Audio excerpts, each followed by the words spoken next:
மகாபாரதம் பாகம் 13 தொடர்கிறது. யயாதி தனது மகனின் இளமையைக் கேட்டு வாங்கியதைப் போலவே சாந்தனுவும் தன் மகனின் வாழ்வில் விளையாடுகிறார். சத்யவதி சாந்தனுவுக்கு 2 பிள்ளைகள் பிறக்கிறார்கள். முதல் பிள்ளை சித்ராங்கதன், இரண்டாவது பிள்ளை விசித்திரவர்மன்.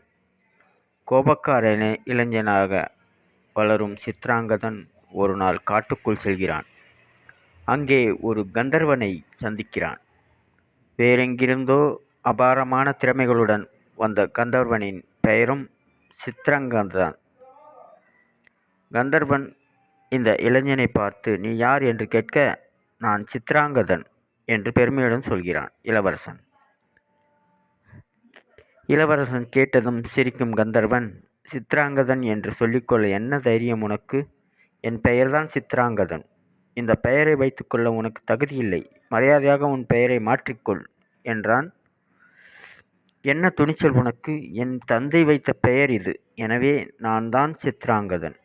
என்னுடன் போருக்கு வா. நீண்ட நாள் உயிரோடு இருக்கும் சிரமத்தில் இருந்து உன்னை விடுவிக்கிறேன்" என்ற அறைகூவலுடன் கொதித்தெழுந்து போரில் இறங்கி இமைப்பொழுதில் இறந்து விழுந்தான் இளவரசன். இப்போது குருவம்சத்தின் வாரிசாக விசித்திரவர்மன் மட்டுமே இருக்கிறான். வினோதமான ஆண் தன்மை. இதற்கு சரியான பொருள் நமக்கு தெரியவில்லை. என்றாலும் தனக்கென மனைவி அமைய விருப்பமோ அல்லது திறனோ இல்லாமல் இருந்தான். விசித்திரவீரியன் மனைவி குழந்தை அமையப் பெறுவதை வைத்து இன்றைய சூழ்நிலையில் யாரையும் நாம் எடை போடக்கூடாது.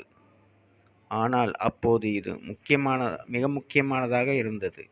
தனக்கு மகன்கள் வாரிசாக அமைய வேண்டும் என்பதே ஒரு அரசனின் அக்கறையாக இருந்தது. இல்லாமல் போனால் அரியணைக்கு வாரிசு இல்லாத நிலை ஏற்பட்டு விடுமே.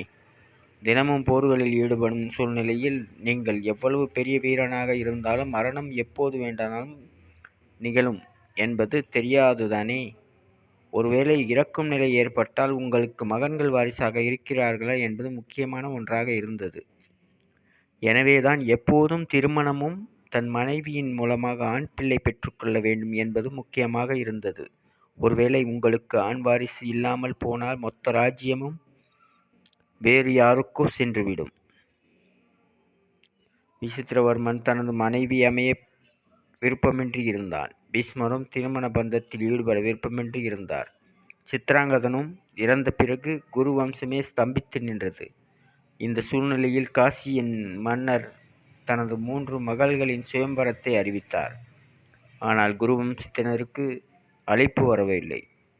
அந்த பகுதியிலேயே செல்வாக்குடன் இருந்த பெரும் ராஜ்யமான குரு வம்சத்தினருக்கு மட்டும் காசியின் மன்னர் அழைப்பு அனுப்பாமல் தவிர்க்க காரணம் விசித்திரவர்மனின் ஆண்மை பற்றி உலா வந்த பல வதந்திகள்தான்.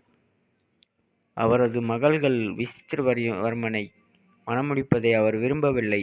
தன் நலனை விட யார் நலனை விடவும் குரு சாம்ராஜ்யத்தின் நலனை மட்டுமே உயிர் மூச்சாக வைத்திருக்கும் பீஷ்மரால் இந்த அவமரியாதையை ஏற்றுக்கொள்ள முடியவில்லை. எனவே தானே சுயம்வரத்தில் கலந்து கொள்ள முடிவு செய்தார்.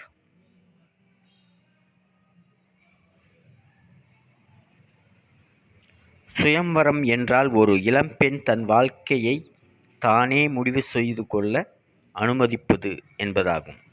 இளவரசிக்கு திருமண பருவம் வந்ததும் ஒரு போட்டியை நடத்துவார்கள். சத்திரிய குலத்தைச் சேர்ந்த யார் வேண்டுமானாலும் தனக்கு தகுதி இருக்கிறது என்று நினைத்தால் இந்த போட்டியில் பங்கேற்கலாம். அவர்களிலிருந்து தனக்கு பிடித்த மணமகனை மணப்பெண் தேர்ந்தெடுப்பாள். முழுக்க முழுக்க இது மணப்பெண்ணின் விருப்பமாகவே இருக்கும். இதில் வேறு யாரும் தலையிட முடியாது. காசி மன்னனின் 3 மகள்களான அம்பா, அம்பை, அம்பிகா, அம்பாலிகா மூவருக்கும் ஒரே சமயத்தில் சுயம்வரம் ஏற்பாடு செய்யப்பட்டது.